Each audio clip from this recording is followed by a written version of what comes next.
Hello everyone and welcome back to another Rise of Kingdom video. This is your boy Legend Ronnie, and today I have another special video for you because I want to talk about specific specialization marches.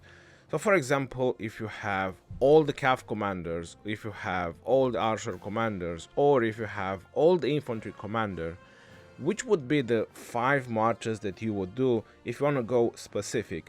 So for example, you want to do just 5 marches of cabs, or you want to do just 5 marches of archers, or just 5 marches of infantry. You can utilize all the commanders, but the most important part is that the leading commander should be either cav, either infantry, or archers from all of the 5 marches that you choose. So I want to give you in this video my thoughts and what I would do if I would have to do 5 marches of cabs, infantry, or archers. Give a little bit of details about the marches as much as possible, because I believe that this is getting closer and closer to something that I've been talking for about 2-3 years as well throughout the live streams regarding specific specializations, when players will be able to just roll out with only cabs, or roll out with only archers, or with only infantry. And this is happening already. People are already doing this, but at a very small scale. And I believe that is because the new generation of commanders that are being introduced are way too powerful. For example, even a Scipio Africanus that is being introduced is way more powerful and way more beneficial than, for example, using a Minamoto, right? Because you have AoE, you have support, there's a lot of value that you can get from that. It's same thing for being an archer player and having Nevsky in the arsenal. You definitely want to introduce Nevsky because he's way too powerful. But I believe that soon, and very soon in the future, we might just see this kind of combinations from players just rolling out in style with either only cabs, only infantry, or only archers. So let's get to it.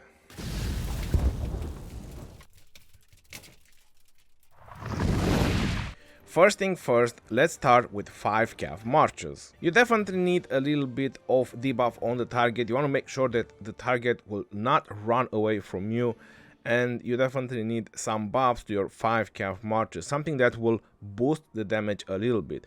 And that's where Saladin comes for the debuff, and you can put second to him Trajan. Saladin and Trajan, it is a very nice march to use for this kind of purpose, to try to do some damage while slowing the target, and also buffing your other marches with Trajan, either for rage or skill damage with the primary skill, so you can get a little bit of best of both worlds.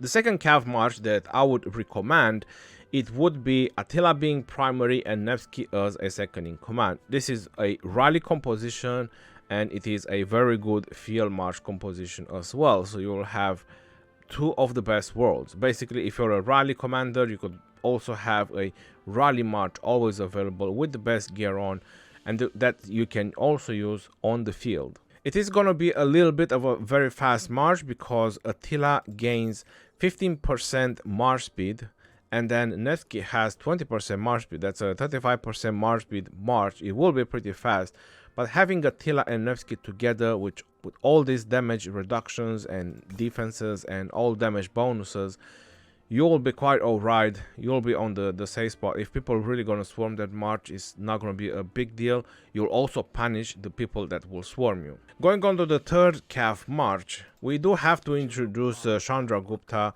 somewhere in there, because he has quite some very unique skills. His primary skill is empowering your second in command with 40% damage. Then you have extra health, and you have health and defense reduction on the target whenever these chances apply. So that's quite a lot of reason to bring Chandragupta on the field. Now there is a couple of options. You could go with Chandragupta, and you could put Takeda as a second in command, you could put Genghis as a second in command, or you could put Minamoto as a second in command. Now, me personally, what I would recommend second to Chandragupta, because he only has this 20% health and I don't feel so safe, would be to go with Minamoto, because Minamoto has 1400 damage factor, and then he has 2 additional damage if you're lucky enough to go in. So if you boost this with 40% damage, it should be pretty decent. skill damage that you will do on the target, and on top of that you will bring more debuffs on the table when you're swarming targets. While if you put someone like Genghis, this is just pure damage that you will bring with the Chandragupta March. Going on to the fourth march, we do have to introduce Xiangyu, and Xiangyu, it is a really amazing commander which everybody is using, everybody likes, but my recommendation for Xiangyu still remains for medium and high spender. XY it would be primary, and as a second to XY might surprise a couple of people, but I would put Mehmed to try to bring some AoE value on the table as well, not just single target damage. I have used this march and I really like this march. It performs pretty good and you get quite a lot of AoE value from both commanders. Going on to the fifth march, you cannot leave William out. I should have probably said this march among the first, but kind of all the 5 marches that I have done are very good. It's hard to prioritize like which one I would do first, since all of them are really great. Now William, you put him as a second. This is the best way how you can play out with William. And as a first, it might shock a lot of players, but I would put Bertrand, because William, it is the type of commander that I would want to protect, and Bertrand with the defense tree can offer that protection. You also get a decent amount of stats and march speed as well, so it will definitely help out. I could do a Chandragupta and William, which can also be a very solid option to go with. And then you could do a Bertrand and Genghis, because Genghis lowers Bertrand rage by 100 with the second skill, even if Genghis is as a second in command, which means that Bertrand should be much faster on the skill rotation. Then you can put a horn on Bertrand, so it would also be a very nice composition that you can do Bertrand and Genghis. But I already mentioned about Genghis, he's just pure nuking power. He doesn't bring a lot of utilities, while Minamoto still brings a debuff with his 4 skill. William brings AoE, Bertrand brings defense to one of these marches, Chandragupta brings more debuffing options with his 3rd skill. So all these commanders and all these pairings that I've made, they all have a purpose. Now it is time to switch to infantry, since there is a lot of players out there that are big infantry fans, and probably most of the players have all the infantry commanders. So I want to give you 5 infantry marches if you just want to roll out with infantry. The first infantry march that I would do, it would be Guan Yu and Mehmed. Guan Yu being primary and Mehmed being a second in command. I have already used this march, and I have to say that I'm pretty happy with the results overall from this march. There is quite a lot of AoE. You hit 3 marches with Guan Yu, then you hit 5 marches with Mehmed, and there is a lot of skill damage bonus. With the museum there is some health buffs, so it definitely helps Guan Yu as well. Then you get extra troops capacity, so it's quite a solid march altogether. The second march, we have to include Leonidas and we have to include Alex as well. I would do Alex primary and Leonidas as a second in command. Alex has the attack tree to help you a little bit with the severely wounded single target wise. Then Leonidas brings the speed of rage generation to help Alex generate some rage faster, so you can get some shields popping, so you can get some damage popping from Leonidas as well. Altogether it is a very solid march to be used, and if you think that Leonidas is probably not worth it as a march to use, then you could potentially do Alex and Charles Martel as well. But the reason I put Leonidas is for this small AoE that he does, it's still an AoE, so I will try to bring as much AoE on the table as possible. Going on to the third march, there is no way how we can leave on the side Pakal and Harald. So obviously Pakal and Harald, it is the third march. There is no words need saying. Pakal and Harald is just an amazing march that brings a lot of good results and a lot of people using him. You can leave it there to die and you're still gonna get very good trades. Going on to the march number 4, we got Scipio Africanus. We do have to use Scipio with someone, and there is quite a couple of options that you can do with Scipio. because he's very universal. Versatility says a word. Now my recommendation would be to go with Scipio and Trajan. Trajan as a second in command. I have used this March, is quite an amazing support, and I'm not sure if you're noticing, but all the marches that you're using, they do skill damage. But Trajan also does rage restoration with his primary skill, which is definitely what infantry needs. So putting Trajan on the battlefield, it will bring you a lot of benefits. And we have to reach the 5th march as well for infantry, and that's where CJ comes in place. And with CJ there is a couple of commanders that would fit for the role. My number one option or go-to option would be with Flavius Aetius. His primary skill still does 2300 damage factor, and then you get the additional damage factor, rather it is in garrison or on the field. And then you have the attack tree from CJ as a first, so there's nothing wrong going with CJ and Flavius. It is not the best march, that's very true, but it is a good march. I would definitely agree with that. If you're not happy of going with Flavius Aetius, there is options with Honda. A lot of people are investing in Honda and recommending Honda. Me personally, I'm not very happy with him. That's why I gave you a more reasonable pair, something more infantry specific, such as Flavius Aetius.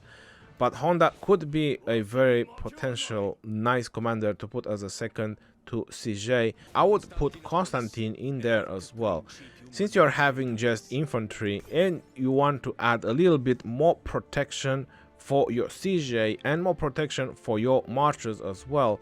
So this is a very nice addition for CJ as well. And on top of that, with the expertise, you gain 50% attack and 5% defense, plus the 40% health from the second skill. I would say that CJ is going to be pretty tanky. So a lot of variations and combinations that can be done with infantry, but the whole purpose of these 5 marches from the infantry would be to try to do as much damage as possible, to try to get some AoE value as well for the murder ball to be useful, to get a lot of buffs, to get a lot of debuffs. Because if you want, for example, even with Charles Martel, because with the museum, Charles Martel has a very nice museum now, and with the other buffs that the skill gives, you could potentially do a Charles Martel primary and a Scipio, as I offered Scipio and Trajan as an option. And probably a lot of people don't have Trajan, or they don't think Trajan might be the best to go with or use, because you get the 30% damage bonus when Charles Martel does the shield, and then Scipio is gonna hit with a much more powerful AoE. The next and the last stop is going to be the archers. 5 marchers for your archers if you want to just roll out with archers. My recommendation is to wait for the new generation of archers, which is not yet released. Right now we have the Cav generation with Nevsky, and we have the infantry generation with Scipio Africanus, the legendary one. The archers have not yet released when I'm doing this video, so probably with the 2 new archers that might be even better options to go with, but more videos can be done at that point. One march that there is no way how to split them apart is going to be Amanitor and Artemisia. Now you rather want to put Amanitor first because you want a faster skill rotation and more damage output, then you should definitely put Amanitor first. Or if you want something more tanky, more defensive, you should go with Artemisia first. Amanitor and Artemisia is going to be the #1 march for archers. A really good march can work as a garrison in the same time, while you can use them on the field. #2 march, a very well-known combination with Nebuchadnezzar and YSG. You have to put YSG. His AoE when you go out only with archers is very exceptional, and this is pretty much what a lot of archers do. They just do a crap ton of AoE damage. So it makes a lot of sense that you should empower Nebu with your YSG. Going on to the 3rd march, you have Ramses.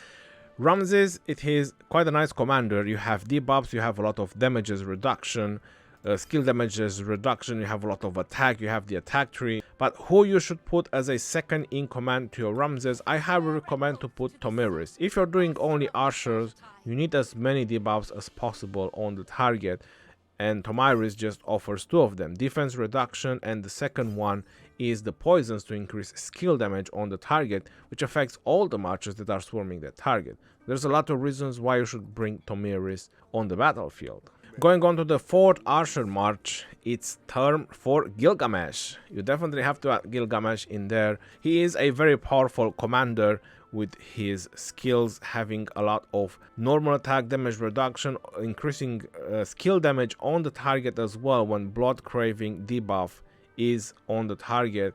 And if the target gets healed, that's extra damage, so there is quite a lot of reasons you should bring Gilgamesh as well on the field. And as a second in command to Gilgamesh, because he has the skill tree, I would put Mehmed. Gilgamesh and Mehmed, they both offer quite a lot of health to your archers, so it will make a very nice pair to also have some kind of AoE as well, while single target damage and debuffs as well. Pretty nice and solid march. The only downfall of this march, I would say, it is no march speed. Same as Amanitor and Artemisia, but archers are slow in general, so there's not going to be a problem. Another replacement for Mehmed, it could be El Cid, but to be honest, El Cid, even with the museum, it is not as powerful. And as you look at your other marches that I already made, it is quite a lot of AoE power, so you want to try to keep up with the AoE power and bring us more AoE as possible. Going on to the 5th March, this is the time where we bring up Cyrus, and as a good wonder for a lot of people, yes, I didn't include Edward, even though it might just make a lot of sense. You could probably do an Edward and Tomiris, but I'll be very honest, if you roll out with Edward and Tomiris, it will be a target, a non-stop target. Everybody will swarm that march down. It will just fill your hospital all the time. That's why I prefer to put Ramses with Tomiris. At least Ramses has some kind of protection. There is no march speed on that march, because on top of the next to zero protection that Edward has, he has 30% march speed, which makes him pretty fast. But with the modern commanders that are being introduced, he is kinda dropping in utilities drastically, even though for Tomiris is kinda the best pair to put Edward primary and Tomiris as a second. But me personally, I would not bring Edward on the field. If you want to try Edward and Tomiris, then go with Cyrus and Ramses. That's entirely up to you. But I have something else in mind with Cyrus, so I would put Cyrus first and Frederick as a second in command.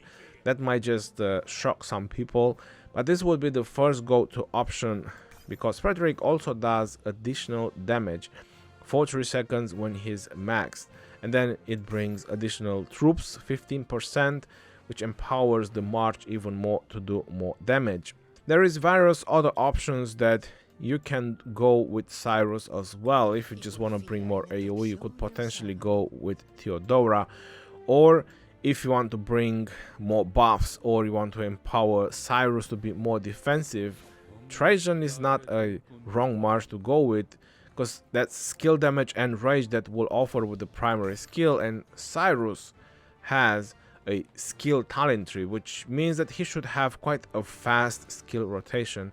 I already mentioned him a little bit earlier. If you're not going to do Gilgamesh and El Cid, you could potentially do Cyrus and El Cid as well, but the same problem that I mentioned already about the Edward is going to be the march speed, because El Cid has march speed and Cyrus has march speed as well, so it might be a very fast march that you will always have to keep retreating. It's going to be 30% march speed from your Cyrus and El Cid. So I would say that I would take my chances with Frederick, with Cyrus and Frederick.